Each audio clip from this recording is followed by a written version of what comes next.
সায়েন্সের সবাই আসলে ফিজিক্স পড়াবে। তো আমরা এখন ক্লাস নিতে যাচ্ছি পদার্থবিজ্ঞান, তরঙ্গ ও শব্দ। জি স্যার। তরঙ্গ শব্দ আমরা সবাই জানি এই সম্বন্ধে, ব্যাপারটা সহজ। এটার জন্য আমাদের তরঙ্গ জিনিসটা কি সে সম্বন্ধে, হ্যাঁ বলো। আজকে আমরা ফিজিক্স সপ্তম পদার্থবিজ্ঞান সপ্তম অধ্যায় তরঙ্গ ও শব্দ। তো তরঙ্গ শব্দে আমার প্রথম জানতে হলে আমাদের প্রথম জানতে হবে তরঙ্গ দৈর্ঘ্য কাকে বলে। তরঙ্গ দৈর্ঘ্য কাকে বলে, তারপরে বিস্তার কাকে বলে, তরঙ্গ বেগ কাকে বলে, তাই না? আমাদের মাঝখানে জি স্যার। নাইমা এসে পড়েছে অলরেডি। নাইমা তো দেরি কেন? সমস্যা হবে আচ্ছা ঠিক আছে, তোমার ক্যামেরাটা একটু অ্যাঙ্গেলটা চেঞ্জ করো না, তাহলে তুমি দেখতে পাবে। দেখতে পাইতেছো তুমি ঠিক মতো? জি স্যার দেখতে পাচ্ছি। যাক, দেখতে পাইলে সমস্যা নেই। তো আমরা আজকে পদার্থবিজ্ঞান ক্লাস নিতে যাচ্ছি সপ্তম অধ্যায় তরঙ্গ ও শব্দ। তো তরঙ্গ শব্দ জানার জন্য আমাদের প্রথম যে জিনিসটা জানতে হবে তরঙ্গ কাকে বলে, এবং তরঙ্গ সাথে আনুষঙ্গিক তরঙ্গ দৈর্ঘ্য, তরঙ্গ বেগ, কম্পাঙ্ক এসব সম্বন্ধে জানতে হবে। তো তরঙ্গ দৈর্ঘ্য কে বলতে পারো এখান থেকে? তরঙ্গ দৈর্ঘ্য প্রভা বলতে পারবে? স্নেহা বা নাইমা? স্যার ভুলে গেছি, আচ্ছা অনেকদিন আগে পড়ছিলাম। তাই না? জি স্যার ভুলে গেছি। আচ্ছা ঠিক আছে, ভুলে গেছি। তো তরঙ্গ দৈর্ঘ্য কি? আমরা পূর্ণ কম্পন তো চিনতে পারি সবাই। পূর্ণ কম্পন সম্বন্ধে সবার ধারণা আছে না? পূর্ণ হ্যাঁ জি স্যার। এক সেকেন্ডে ঢেউয়ের কতগুলো কম্পন করে কম্পন করে। কম্পন কম্পন সম্বন্ধে যদি আমাদের সবাই ধারণা আছে, সেই সম্বন্ধে তাহলে আমরা না যেয়ে আমরা একটু সামনের দিকে আগে, তাই না? জি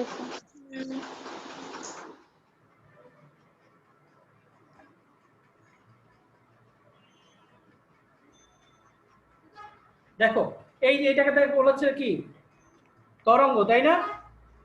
হ্যাঁ এখানে কয়টা কম্পাঙ্ক আছে কে বলতে পারো, বা পূর্ণ কম্পন আছে কয়টা? দুইটা। না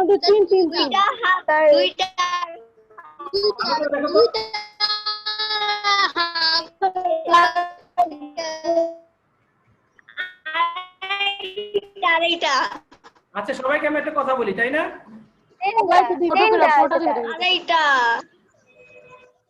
আমি একটা কথা বলি,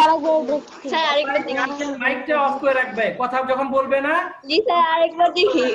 যখন কথা বলবে তখন মাইক অন করবে, ঠিক আছে? আমি সবার মাইকটাকে অফ করে দিব এখান থেকে।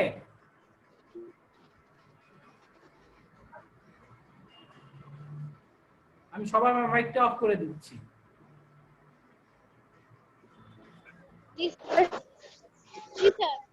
হ্যাঁ, তো এখন দেখো এইটা হলো তরঙ্গ দৈর্ঘ্য,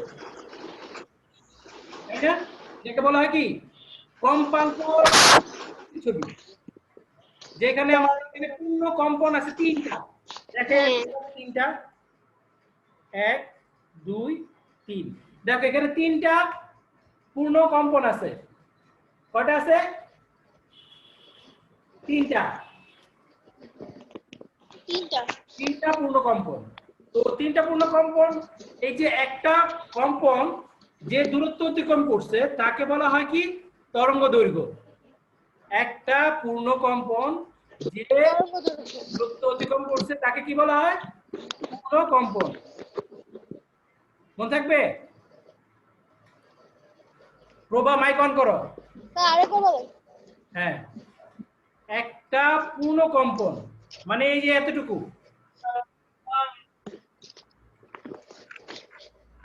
এই দেখো এখান থেকে শুরু এখানে শেষ, এই যে এতটুকু দূরত্ব, এই দূরত্বকে বলা হয় কি তরঙ্গ দৈর্ঘ্য। এইখান থেকে এতটুকু, এটাকে বলা হয় তরঙ্গ দৈর্ঘ্য।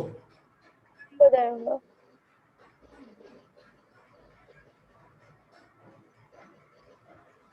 তরঙ্গ দৈর্ঘ্যকে কি দ্বারা প্রকাশ করা হয়? ল্যামডা দ্বারা ল্যামডা দ্বারা। ওই দেখো তরঙ্গ দৈর্ঘ্য কতটুকু, যে ওই যে দাগ যেটুকু আছে এইটুকে বলা হয় কি? তরঙ্গ দৈর্ঘ্য। তরঙ্গ দৈর্ঘ্য তার মানে আমি তরঙ্গ দৈর্ঘ্য সংখ্যাটা কি পাইলাম? একটি একটা পূর্ণ পূর্ণ কম্পন কম্পনে যে দূরত্ব অতিক্রম করে দূরত্ব তাকে অতিক্রম করে তাকে তরঙ্গ দৈর্ঘ্য বলে। তরঙ্গ দৈর্ঘ্য বলে। ক্লিয়ার? জি স্যার বলো তো প্রভা শুনি। একটি পূর্ণ কম্পন যে দূরত্ব অতিক্রম করে তাকে তরঙ্গ দৈর্ঘ্য বলে। গুড। তাহলে আমরা তো তরঙ্গ দৈর্ঘ্য পাইছি, তাই না? জি স্যার। এখন হলো 1 সেকেন্ডে যতগুলো কম্পন তৈরি করতে পারে, সেকেন্ডে যতগুলো পূর্ণ কম্পন তৈরি করতে পারে তাকে বলা হয় কম্পাঙ্ক। কম্পাঙ্ক কাকে বলে? কম্পাঙ্ক 1 সেকেন্ডে যতগুলো কম্পাঙ্ক তৈরি করে, মানে পূর্ণ কম্পন তৈরি করে। 1 সেকেন্ডে যতগুলো পূর্ণ কম্পন তৈরি করে তাকে কম্পাঙ্ক বলে। সবাই একটু মনোযোগ দিয়ে আরেকবার শুনি আমরা, তাহলে মনে হয় মুখস্থ হয়ে যাবে সবার। 1 সেকেন্ডে যতগুলো পূর্ণ কম্পন তৈরি হয় তাকে কম্পাঙ্ক বলে। ক্লিয়ার সবার? লিখে ফেলছে সবাই? জি স্যার। জি স্যার। মিম বলতে পারবে? মাইকটা অন করে না মিম। মিম মাইক অন কর। তাহলে 1 সেকেন্ডে যতগুলো পূর্ণ কম্পাঙ্ক তৈরি হয় তাকে ভুলে গেছি। কম্পাঙ্ক বলে। স্যার আবার একটু বলেন। 1 সেকেন্ডে 1 যতগুলো পূর্ণ কম্পন তৈরি হয় 1 সেকেন্ডে তাকে তাকে পূর্ণ কম্পাঙ্ক বলে। 1 সেকেন্ডে যতগুলো পূর্ণ হ্যাঁ স্যার। তাহলে তো আমার সমস্যা নেই কম্পাঙ্ক। এখন লাগবে কি আমাদের বেগ। বেগ না? বেগ হলো 1 সেকেন্ডে যত দূরত্ব অতিক্রম করে। 1 সেকেন্ডে যে দূরত্ব, যত দূরত্ব অতিক্রম করে। বেগ সংখ্যাটা আমরা অনেকে আগেই জানি, তাই না? 1 সেকেন্ডে যে দূরত্ব অতিক্রম করে তাকে বেগ বলে। বেগ বলে। ক্লিয়ার সবাই? এই জিনিসটা শেষ হইছে তিনটা? জি স্যার।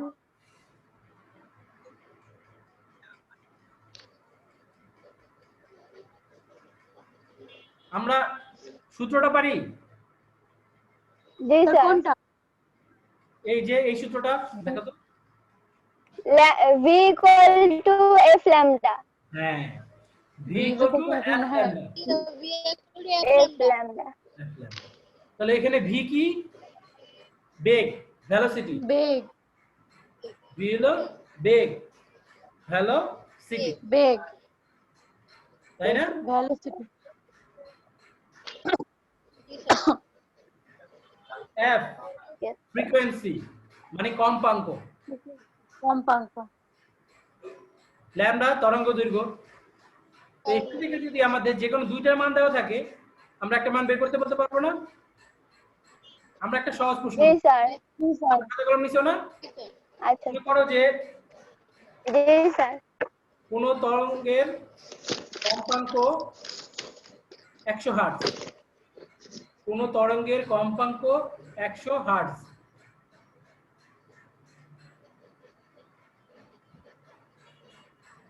ও তরঙ্গ দৈর্ঘ্য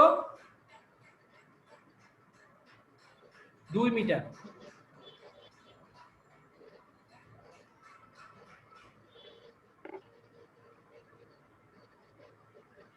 লিখছো? জি স্যার। জি স্যার। কম্পাঙ্ক 100 হার্টজ এবং তরঙ্গ দৈর্ঘ্য 2 মিটার। তাহলে 2 মিটার জি স্যার। তরঙ্গ তাহলে তরঙ্গটির বেগ কত?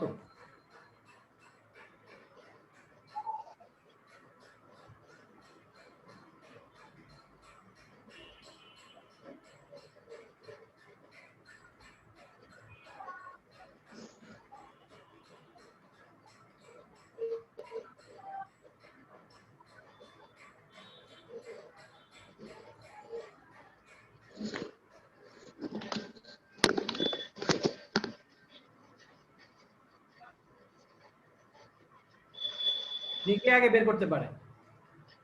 স্যার 200 200। 200 ms/1। সহজ লিখেই দিলাম, তাই না? হ্যাঁ, গুড, সুন্দর হয়েছে। 200। তারপরে বাকিদের কি অবস্থা? নাইমা পারছো? স্যার হ্যাঁ,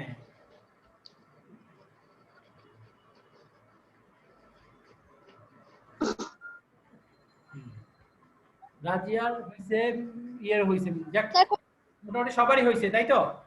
তো আমরা একটু অঙ্কটা একটু স্যার। কঠিন করে দিই, তাই না? একটু সহজ হয়ে গেছে, এখন একটু আমরা কঠিন করি, তাই না? স্যার। কম্পাঙ্ক কাকে বলে সেটা তো আমাদের সবারই মনে আছে, তাই না? জি স্যার। কে সংখ্যা দিতে পারবো আমাকে? একটু সংখ্যাটা দিবে? স্যার এই যে বলে, হ্যাঁ বলো, প্রভা বলো। 1 সেকেন্ডে যতগুলো পূর্ণ কম্পন তৈরি হয় তাকে কম্পাঙ্ক বলে। তো আমরা তো কম্পাঙ্ক পাইছি, তো এখন প্রশ্নটা লেখো, নতুন একটা প্রশ্ন, যে একটি তরঙ্গ দৈর্ঘ্য, এই তরঙ্গ দৈর্ঘ্য 10 সেন্টিমিটার। একটি স্যার আবার এটি তরঙ্গ দৈর্ঘ্যের স্যার বলেন। একটি তরঙ্গ দৈর্ঘ্য 10 সেন্টিমিটার। স্যার একটি তরঙ্গের তরঙ্গ দৈর্ঘ্য হ্যাঁ, 10 সেন্টিমিটার, ঠিক তো? এবং সেটি 15 সেকেন্ডে 110টি পূর্ণ কম্পন তৈরি করতে পারে। স্যার আবার বলেন। তরঙ্গটি 15 সেকেন্ডে 110টি কম্পন তৈরি করতে পারে। 110টি হ্যাঁ, 15 সেকেন্ড, কম্পন 15 সেকেন্ডে 110টি কম্পন তৈরি করতে পারে। তরঙ্গটির বেগ কত?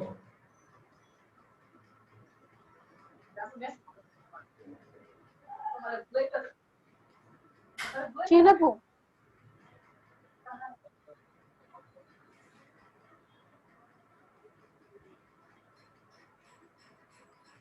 স্যার 110টি।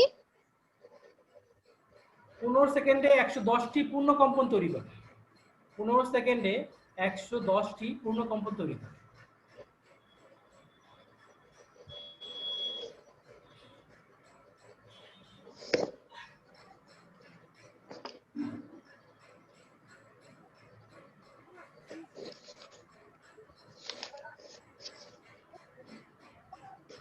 তরঙ্গটির বেগ কত? কে বের করতে পারছো?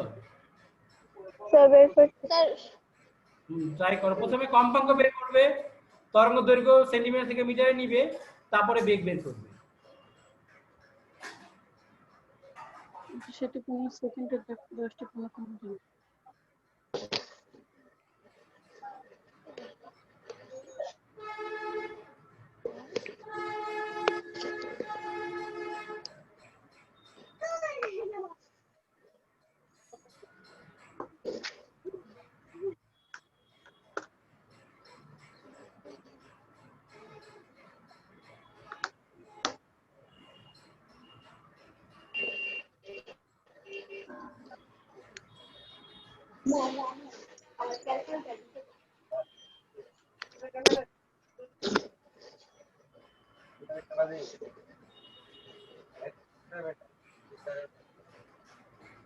আমাদের এখানে সমস্যা কি, একটা ক্লাস 40 মিনিটে বেশি নেওয়া যায় না, লাইনটা অফ হয়ে যায়, তোমরা সেটা জানো নিশ্চয়ই।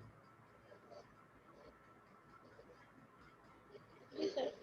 এই জন্য আমাদের একটু সবাই ঠিক টাইমে ঢুকবো, আমরা ওই টাইমে ঢোকার চেষ্টা করবো, তাহলে আমাদের সময়টা বেঁচে যাবে।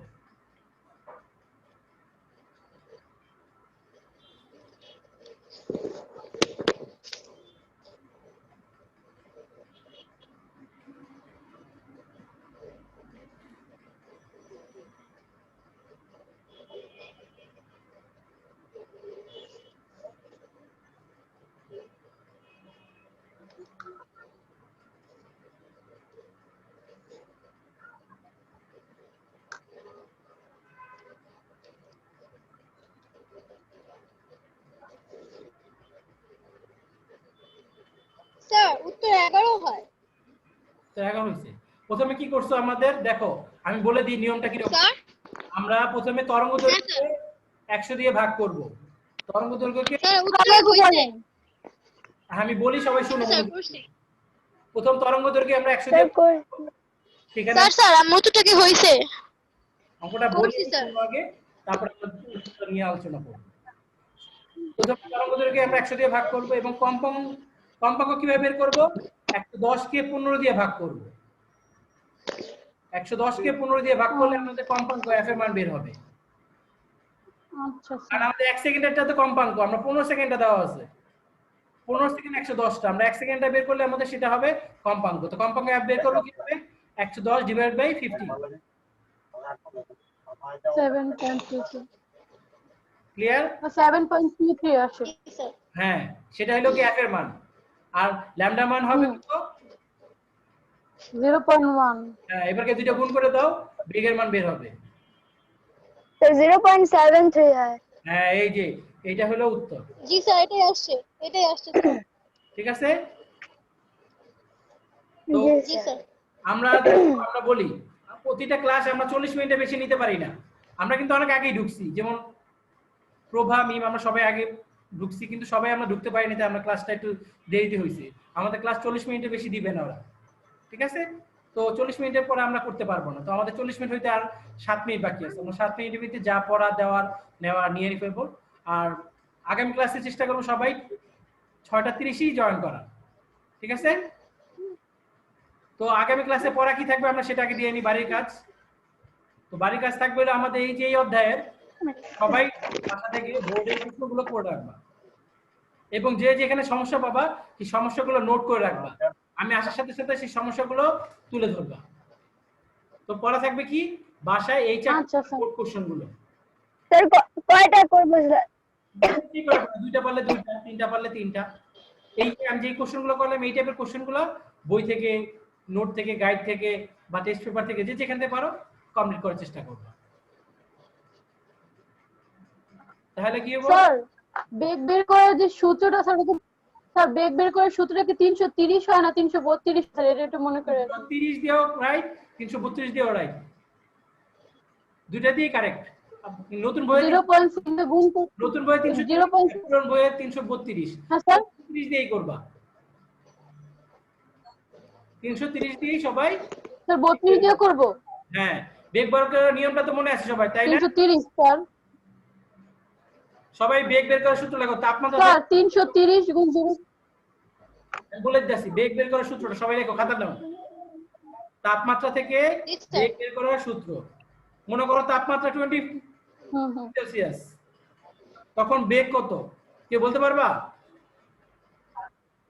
স্যার 330 যোগ 0.6 ইনটু 20 হবে। হ্যাঁ, দেখো মিম পারছে, সবাই পারবে আমি জানি। প্রথমে কি করতে হবে? v সমান সমান হবে 30 যোগ 0.6 ইনটু যে তাপমাত্রা দেওয়া হবে। যেমন তাপমাত্রা 20 ডিগ্রি সেলসিয়াস বলছি, তো এখানে 0.6 ইনটু 20 ডিগ্রি সেলসিয়াস হবে। এভাবে আমরা যে কোনো তাপমাত্রায় বেগ বের করতে পারবো। ক্লিয়ার? জি স্যার। না স্যার, আরেকবার বলুন। আরেকবার বলবো, দেখো প্রথমে লিখবা v সমান সমান 330, লিখছো v সমান সমান 330 যোগ জি স্যার। 0.6, জি। যোগ হ্যাঁ v 330 যোগ 0.6 গুণ তাপমাত্রা, যে তাপমাত্রাটা দেওয়া থাকবে। হ্যাঁ স্যার। ক্লিয়ার? এটা পারবে না এখন? আচ্ছা স্যার। রাজিয়া বুঝতে পারছো? জি স্যার। হ্যাঁ, নাইমার জি সমস্যা স্যার। নেই, সমস্যাই নেই, প্রবারের সমস্যা নেই। জি স্যার। তাহলে আগে জি স্যার, বুঝতে পারছি। সমস্যাগুলো আমরা সমাধান করব এবং বাকি যারা আছে তাদেরকে চেষ্টা করব যাতে আমরা অনলাইন ক্লাসে মনোযোগী হয়। সবাইকে আমরা আনার চেষ্টা করব। Okay sir. ঠিক আছে? জি স্যার। ধন্যবাদ। আজকে এই পর্যন্তই। জি স্যার। বৃহস্পতিবার ক্লাস হবে না, শনিবার ক্লাস হবে। আসসালামু আলাইকুম। ধন্যবাদ। শনিবার ক্লাস হবে স্যার। ধন্যবাদ। স্যার আসসালামু আলাইকুম। ওয়ালাইকুম আসসালাম। স্যার আসসালামু আলাইকুম। ওয়ালাইকুম আসসালাম।